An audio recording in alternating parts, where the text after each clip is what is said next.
داستان کربلا کے ایک کیریکٹر کا جسے ہم حر کے نام سے جانتے ہیں، تو ذرا اس عنوان سے فرمائے گا کہ یعنی یہ کہنا ٹھیک ہوگا نا کہ اس اعتبار سے سب سے منفرد کیریکٹر کہ کہاں تو جب امام عالی مقام جا رہے ہوتے ہیں تو راستے میں وہ راستہ روکتے ہیں، امام سیراب کراتے ہیں، لیکن وہ پھر راستہ مطلب بعد میں بھی جو ہے وہ سلسلہ ان کا جاری رہتا ہے، اور پھر جو ہے وہ شب عاشور بالکل جب مطلب اب کلائمیکس ہے اب سارے واقعے کا، کبھی بھی اب بس کل جنگ چھڑنی ہے، اور وہ جو ہے وہ کس کیفیت میں ہوں گے، کیا ہوا کہ بس وہ راتوں رات جو ہے وہ کیمپ سوئچ کر کے یہاں سے آگے یہاں آتے ہیں.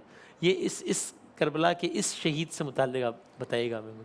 بسم اللہ الرحمن الرحیم. وسیم بھائی، پہلے تو ثانیہ کربلا کے حوالے سے کہ واقعتاً یہ تاریخ اسلام کا ایک افسوسناک اور اندوناک واقعہ ہے. ہاں، اللہ تبارک و تعالی حضور نبی کریم صلی اللہ علیہ وسلم اور آپ کے گھرانے پر، اہل بیت اطہار پر اپنی خاص کروڑ ہا کروڑ رحمتوں کا نزول فرمائے. آمین.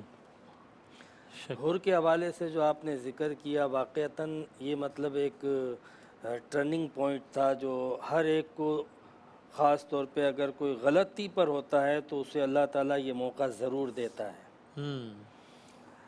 جس کے نصیب میں ہدایت ہوتی ہے اور جس کے اندر حق کو قبول کرنے کی صلاحیت ہوتی ہے تو وہ دیر نہیں کرتا. صحیح ہے. یہ ایک الگ بات ہے کہ ہٹ درمی ہو، یہ ایک الگ بات ہے کہ بندہ طے کر چکا ہو کہ مجھے نہیں قبول کرنا. صحیح ہے. دو چیزیں سامنے موجود ہوتی ہیں. وَهَدَيْنَاهُ النَّجْدَيْنِ، ہم نے دونوں راستے بتا دیے، قرآن کہتا ہے. صحیح ہے. یعنی حق کا اور باطل کا بھی. صحیح.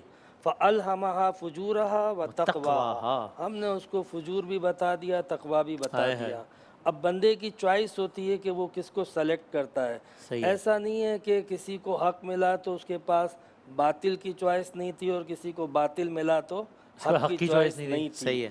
یعنی کوئی اگر یہ تعویل کرنا چاہے کہ ہو سکتا ہے کتنے بیچاروں کو پتہ نہ ہو، تو حر کا قبول کرنا امام کی دعوت کو یہ بتا رہا ہے کہ جس کو حق قبول کرنا ہو تو وہ قبول کر سکتا ہے، اور امام نے یہ موقع دیا تھا.